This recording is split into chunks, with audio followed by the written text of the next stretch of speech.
Oh, hi. I'm a smart investor. I dare say that because I understand the cryptocurrency markets and I am up to date on every new development, fintech and blockchain ecosystem. All because I watch the Inside Blockchain show on Crypto TV Plus. Every Monday morning, Crypto TV Plus brings you news headlines of top stories, interview with an expert, and give you detailed market analysis to enable you make the right business moves. Now you too can become a smart investor if you don't miss it.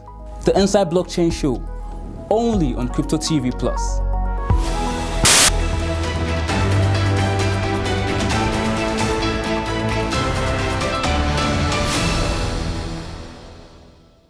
Hello and welcome. This is Inside Blockchain, your one-stop for everything crypto and blockchain.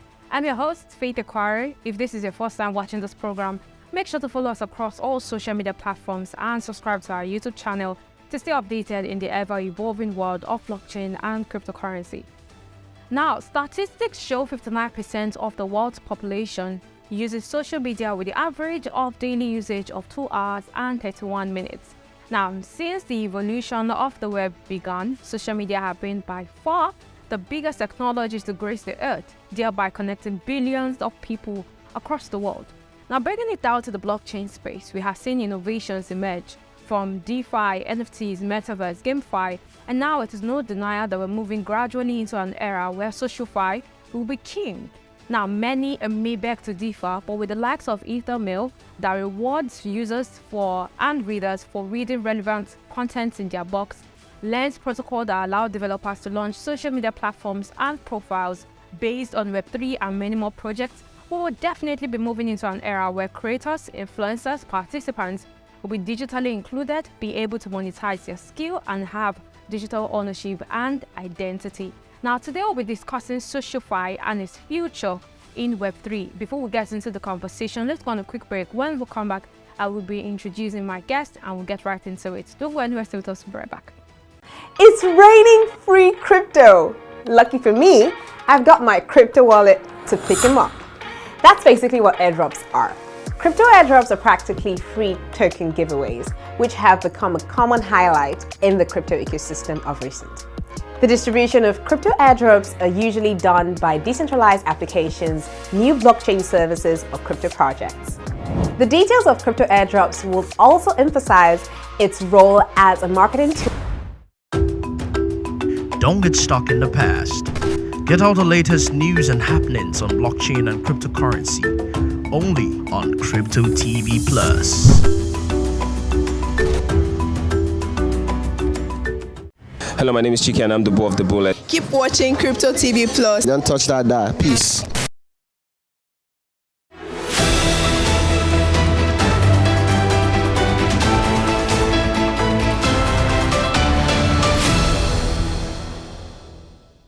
Hello and welcome back. This is Inside Blockchain live on Crypto TV Plus. My name is Faith Ekwari.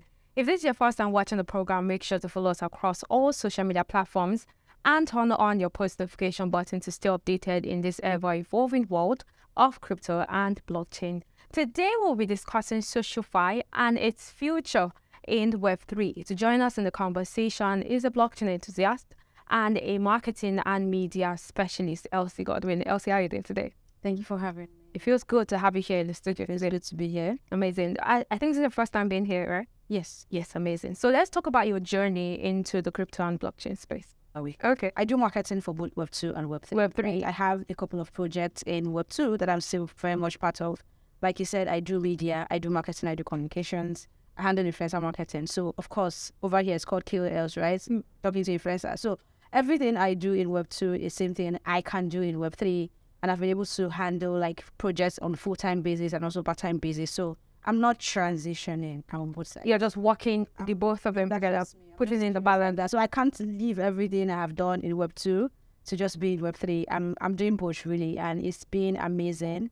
Again, multiple streams of income, so it's important. I can't. We always have to think. We always have to think about the bag. We always have to think about the bag. Now we have seen DeFi, NFTs, the Metaverse cause disrupting impact in and out of the blockchain space. Gradually, we are beginning to see a bigger need for content creators to enjoy easy monetization of their content, get digital ownership and identity. For perspective, this is where SocialFi comes in. So what is SocialFi and how does it work? Okay, so SocialFi, from my understanding, because like I like to say, all of us on this journey, we're learning as we go, right? Yes. So it's social media and finance, right? Now just think of everything you know about blockchain. Think of the advantage, everything we have talked about as to what blockchain can do for us as a people. And then think about taking that into social media. That's when you get SocialFi, right? And the idea is pretty much having a platform where everyone gets value, from the content creators to someone who just likes surfing the internet. We are all sharing from the big value that comes from it. Unlike what's happening in Web2, whereby some group of people are the ones getting the benefits, more like a centralized chain of command, centralized scrutiny, centralized censorship. Everything is centralized, but the idea for SocialFi is for it to be decentralized, just like what blockchain stands to do. So it pretty much works in a way that you as a content creator can have, should I say, autonomy right now on your content. If you're a digital artist, you can own the rights to your content and be able to make money over and over from it. It has different use cases, and I think it's an interesting area, an area that I feel like blockchain can excel a lot more, right? And I'd like to see how it plays out, but it's an interesting concept, especially for content creators and those who just have a lot of time on their hands. Unlike the Web2, I can say that most of the innovations that have been created have in one way been able to render a certain level of solution to some of the problems we have. Now, what do you think are some of the challenges that Web2 embed when it comes to, social media platforms helping creators to actually have their own certain level of ownership and identity and monetizing what they have, to give out to the community? What do you think are some of the challenges that a lot of these creators and influencers and people as a whole, experience in the Web2 space? Okay, I'll start from what I mentioned already, which is around centralized censorship, right? I can be an influencer now, wake up tomorrow, my Instagram page is gone, my Twitter page is gone. You don't have control over that. I can't even reach anyone. It's as bad as, when we talk about fintech, right? And most of the solutions that are coming, different apps, I'm trying to avoid calling anyone now. If you want to reach out to them, if you have an issue, they invest in a customer service department where you either call, you chat, in-app chat, email. They're expected to serve you like that. But we don't see that when it comes to social media, the social media we have now. If you have a problem with Facebook, for example, you are at the mercy of whenever anybody decides to pick up, right? Instagram, the same thing. Twitter, the same thing. Think of any big social media platform you're using right now. You cannot readily get answer when you need them. I think Facebook is pretty much trying to solve that part, but it's not in real time. It doesn't feel like a platform that is thinking about its users in that magnitude. So like I said, if I wake up today and my Instagram page is down, I probably won't be able to get it back. I won't be able to report anything. There probably would be a claim that says, oh, this page was brought down for... You have to do this, set up, done this. I can't appeal it. It's almost like an algorithm deciding what happens to my content and my platform, right? And I think that's something, that's one of the major challenges with Web2 social media. Also, like I said, when it comes to monetization, right now we're in the rave of verification, right? I remember when Elon Musk talked about charging for verification, people were making noise, oh, this is not going to work. But now we see a lot of people. For Facebook, it has joined, right? We have Meta, rather, we have Instagram charging for verification now. And for me, at the time, it was interesting because I don't want to say I saw that we'll get here, but I knew that we'll get here because Twitter had become a vital tool. Twitter had become part of our lives. Beyond part of our lives, it's that platform that sort of aids activism.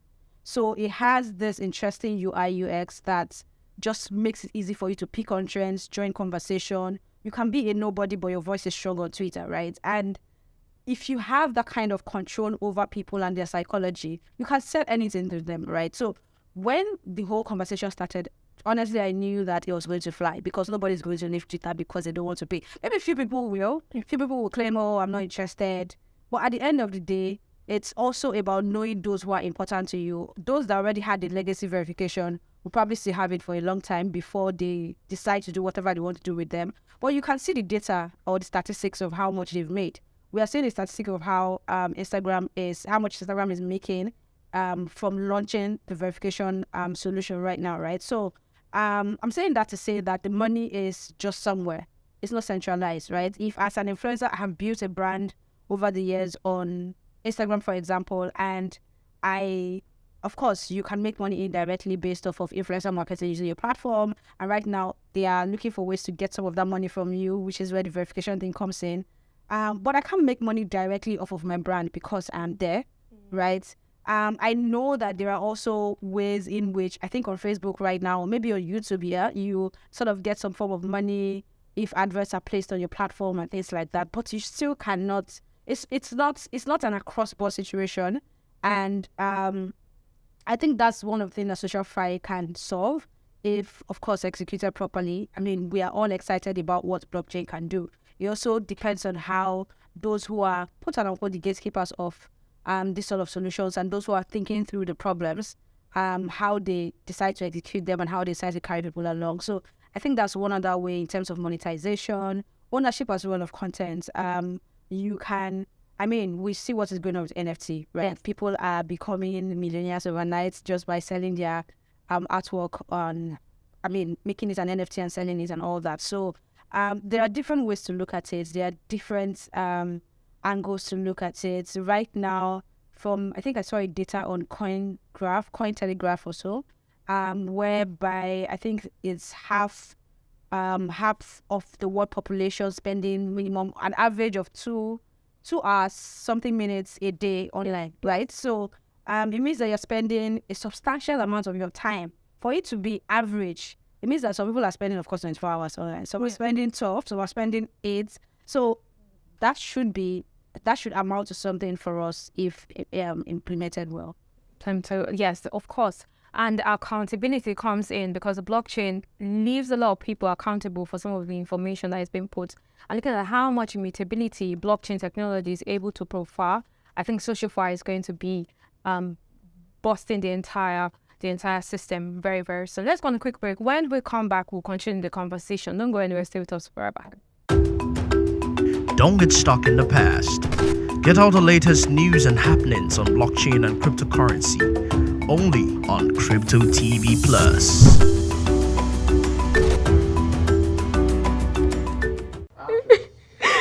Let me tell you how I made $1 million in NFTs and lost it to rug pull the NFT project.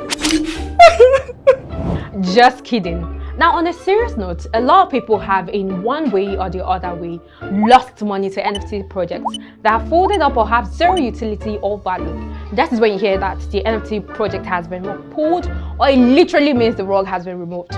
Literally. It is important you know that non-fungible tokens are. Hello, my name is Chiki and I'm the Bull of the Bull. Keep watching Crypto TV Plus. Don't touch that. Peace.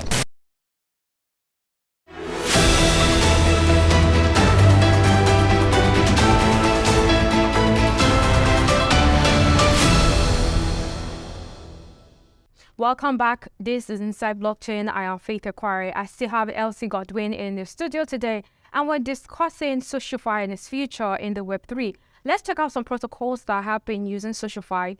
The first one is the Lens protocol. Is a Web3 social graph on the Polygon proof-of-stake blockchain. It is designed to empower creators to own the links between themselves and their community, forming a fully composable user-owned social graph. Now, the protocol is built from the ground up with modularity in mind, allowing new features and fixes to be added while ensuring immutable user-owned content and social relationships.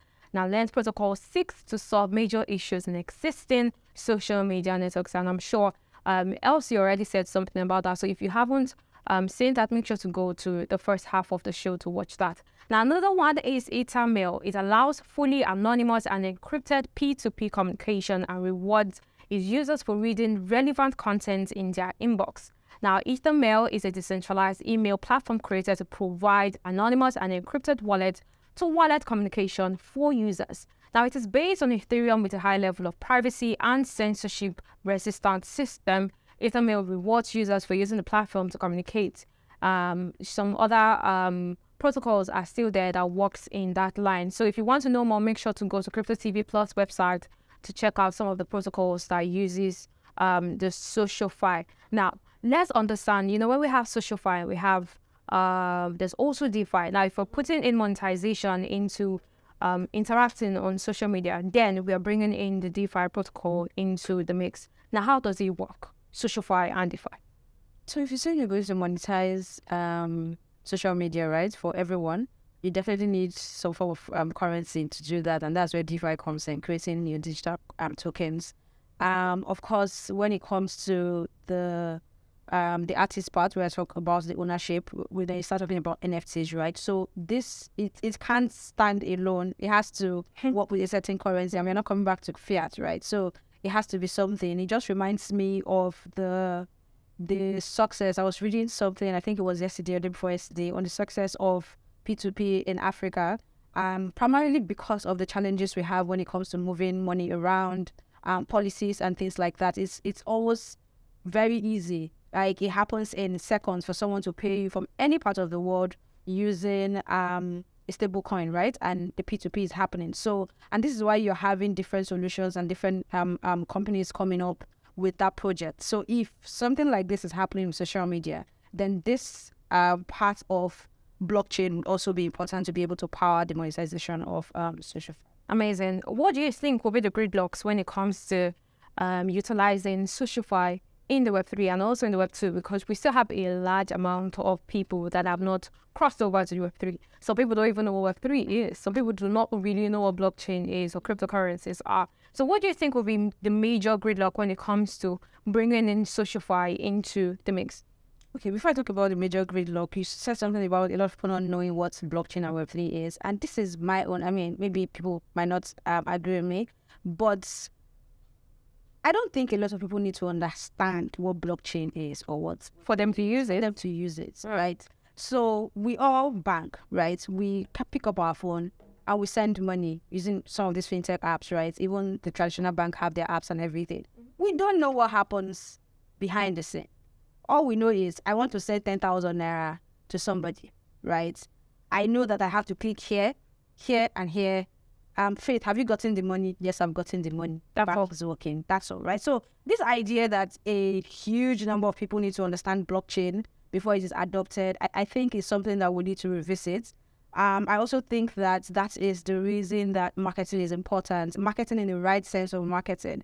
So I've had the opportunity to work with a couple of founders, and you realize that they think they know marketing, but they don't, right? But they don't. So they have this idea of this is how it's supposed to be. And marketing is not just a plug and play or one rule fit all, or just because it worked for X, it worked for this. It's something you cultivate over a period of time. You're building a brand. You're building trust. You're telling people what solution you have for their problems. So you have to be patient and you have to be ready to build that journey, right? So I think that everyone in the ecosystem, especially facing Africa right now, need to begin to look at how to sell the products, sell the benefits. Let's understand why I need to download a Binance, for example, right? Not what is powering Binance. A lot of people, those that need the solution, they don't even know what is powering a, permits me to say, a GT Bank. They don't know, right? So that's for that. And coming back to your question, I think that we need to then begin to understand the capacity of this blockchain technology. How far can it go, right? Take for instance now, again, I think Facebook, the data I saw says that you have over, if I'm not mistaken, 500,000 comments per minute. You have over 200,000, close to 300,000 statuses uploaded. Like, the numbers are crazy. I think 4 million likes. Do we have that level of also? So do we have that level of scalability? If people come to SocialFi in mass and have that kind of interaction, can we manage it, right? Which is why I'm saying at the end of the day, the idea is amazing, but it's all about implementation and how we are also gradually scaling it up. Of course, this would help adoption in different ways, which is why there are different solutions coming up and aiding adoption. And if this works properly, the adoption would also increase. So I like to see how it plays out, but we also need to take a step back and rethink how we are managing it. Because as far as I'm concerned, at the bottom of it all, marketing is marketing, whether it's Web2 or Web3. You are trying to sell to people. So what are you solving? How do you communicate that and tap into their human feelings to get them to want to take a chance on SocialFi, DeFi, P2P, whatever it is? It has to be about the end user, not about you and the amazing idea you think you have. I'm still going to elaborate on something you just said, because when you go on social media, half of the people on Twitter are now influencers. Half of the people are... Yeah. I'm just trying to put in a little bit of sarcasm in it, but a lot of people are now influencers. A lot of people are marketers. A lot of people are standing up for projects. And some of these projects that a lot of people have influenced or have influenced a lot of communities to actually build on are crumbling. So where is the balance between having the right set of people that are professionals? Because before we started up, she made me change her title from one to marketing and media. And I thought about it, I said, yeah, marketing and media now is working hand in hand, because now you hardly see people share flyers. All people do is come online, they see the flyer, they follow it up. So marketing and media is working hand in hand. And then now we can actually control the level of people that have access to such level of marketing strategies. So where does that balance come in for you as a marketer? Where does it put you on the forefront that, yeah, this is the right way to do it, and this is how I'm going to do it, and this is how I'm going to thrive in this space? So for me, like I said earlier, it's always about the product and the user, right? I can do marketing for Web2 or Web3. Of course, there are products or industries that I feel like, okay, no, this is not my strength. I cannot relate in the way I think that in the capacity, communicate this product and come up with ideas to sell the product, right? But at the heart of marketing is creativity and intuition, of course, with data, right? So you have to even understand who you're trying to sell to and what they want. Now, going back to projects crumbling, I'm definitely not going to blame the marketer, right? Because the marketer is not the first doing his job. The marketer is doing his or her job, right? And like you mentioned, like half of Twitter, I'm guessing you were talking about half of the people in Web3, right? Yes, Web3, of course. Yeah, okay. If you're saying that, definitely half of them are influencers or KOLs, right? And it's also because of how marketing is done. So I worked for a platform that told me that they are their aim is to get more Africans on board, right? Okay. Moving people from Web2 to Web3. Mm-hmm. And then I come to you and I give you strategy for getting Web2 users to adopt Web3. But you're not interested, right? You practically tell me that you are willing to spend thousands of dollars if it's a project or it's a marketing idea that is Web3 community focused. But when it's Web2 community, nah, I don't have that fun. It's just a waste. I don't know if you see where I'm coming from. Yeah. Right. So if you want to bring people to Web3, you have to sell to somebody who is in Web2, not somebody who is already in Web3 that probably has all the apps available, moving from one airdrop to the next. That is not your audience, except you're saying you want to compete to get the customers made existing users. Then it makes sense to me. We then begin to see, okay, so what strategy are we going to use that is going to be bigger than the strategy that your competitor is using, or give better incentive, things like that. So those are the kind of challenges that you see, right? And you realize that, again, I feel like if you even understand what you want to do as a project and you quote unquote say you want to bring people into Web3, then you probably won't be having solutions that would crumble. So everybody is just all about the hype, all about this is happening.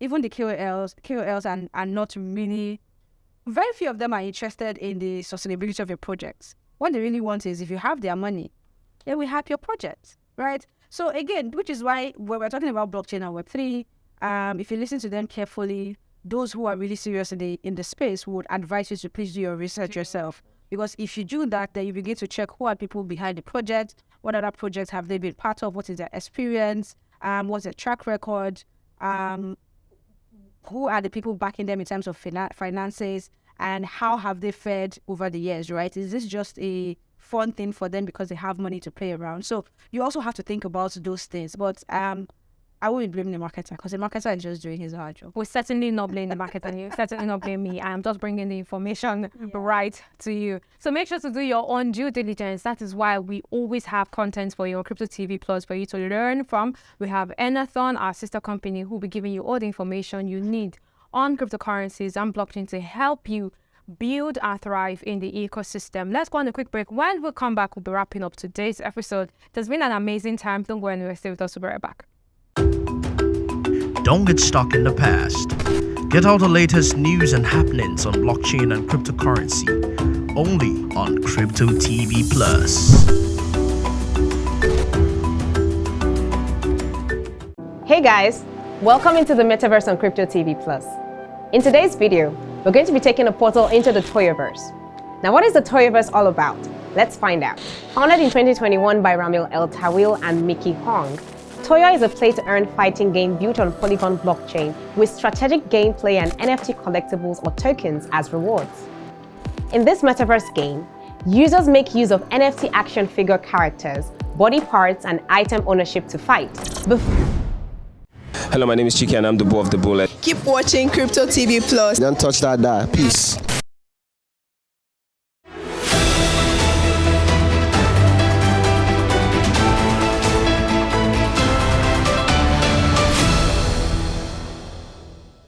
Welcome back. This is Inside Blockchain. We've been having a discussion around SocialFi and its future in the Web3 space. And I still have Elsie, the beautiful Elsie Godwin, here in the studio to help us understand what SocialFi is and its future in this Web3 space. Now, to the very, very important question. We have seen NFTs give us a little bit of a hype. I've seen Metaverse, build up another certain level of hype and GameFi. And beyond the hype, we're beginning to see the use cases behind some of these innovations that have come out. Do you think SocialFi is going to drive the next adoption into the blockchain space? Looking at how much people are beginning to adopt social media on the Web2 space. So do you think SocialFi is going to help us bring in those people and make sure that they begin to see the other use cases that are available from other innovations and also the blockchain technology as a whole? Yeah, so I think this can. All solution being brought up on blockchain is pretty much to drive adoption, right? And I think that SocialFi has the capacity. But again, it still goes back to how do you market it? Partnerships is very important. Collaboration, thank you. Beyond the creative ideas that can come from marketing and all, we're going to a point where collaboration, like you said, and partnership is the biggest deal in marketing, especially for Web3 rather. I mean, you know how Web3 marketing is also centered around community engagement and things like that. So, yes, it can, but it has to be done right. You just have to be able to think out the box. And I'm not worried about collaboration and partnership when it comes to Web3. I think Web3 is that ecosystem where that accepts every part. Yeah, I give them that. Like, they have it, right? So it gives me joy to work on Web3 projects because you're reaching out to the next marketer and they're very open to collaborate with you on so many different ways. So, yes, I believe the future is, well, let me not predict so that people will not would love you to predict. Would love you to use my video as a meme. I've had guests. I feel like there is a future. Yes. It might be shaky right now. And of course, pointing to the infrastructure I mentioned earlier, it could be a challenge, but the journey is there. The journey is there. Yeah. Looking at how much uncertainty we have, regulation, what do you think is also the future of cryptocurrency and blockchain? Because we're looking into adoption of SocialFi, and we should also be looking at the frontiers of this technology, which is blockchain. What do you see as the future of it, looking at how much we're going through? We love crypto projects are being shut down. We had Paxful recently, fold up. What do you think is the future? So I was speaking to a friend who he's a financial risk analyst, and those people and how they think about money. And his opinion was that when it comes to cryptocurrency and the value it brings, you can't look at it from an umbrella angle globally. You have to look at the use case that is strong for each region. And when it comes to Africa, Nigeria, you understand that, like I said earlier, it has helped us in exchange, being able to get payments fast, move money, was it this year now? A lot of things happened in a period of time. I don't know when it happens anymore. But I think it was January, February. We saw the news of a retail company in South Africa incorporating being able to pay with USDT, right? Something like that. A cryptocurrency. I don't know the particular one now, but of course, stable coins would definitely play in that space. So I think that it still has a strong role to play in Africa. Beyond what is happening in the US or in Asia, it's going to be different ballgame for different regions. And I think it's also important for our regulators to really come on board and to look at how to regulate, not regulate in a way that stifles innovation, but regulate in a way that it sort of helps our own currency as well, not kill it, right? So I don't think it's going anywhere anytime soon. I think the future is still very bright for cryptocurrency in Africa. Right. In Africa. Yeah, so thank you so much, Elsie, for joining us today. We loved your beautiful face there and everything that you brought in. I liked how very blunt you are and honest you are with the answers that I tried to. We hope that they don't drag. Of course. Thank you so much. See, when we come your way again, that will be all on today's program. You can get more market updates and all the happenings captured within the world of blockchain and cryptocurrency on our website, cryptotvplus.com. Follow us on all social media platforms at CryptoTV Plus to get daily info on our programs. Thank you for staying with us. I am Faith Aquari. I had Elsie Godwin in the studio today who discussed about SocialFi and its future in the Web3. Make sure to leave your comments, your suggestions, and what you think we should talk about on the next episode. I'll see you next week. Bye, guys.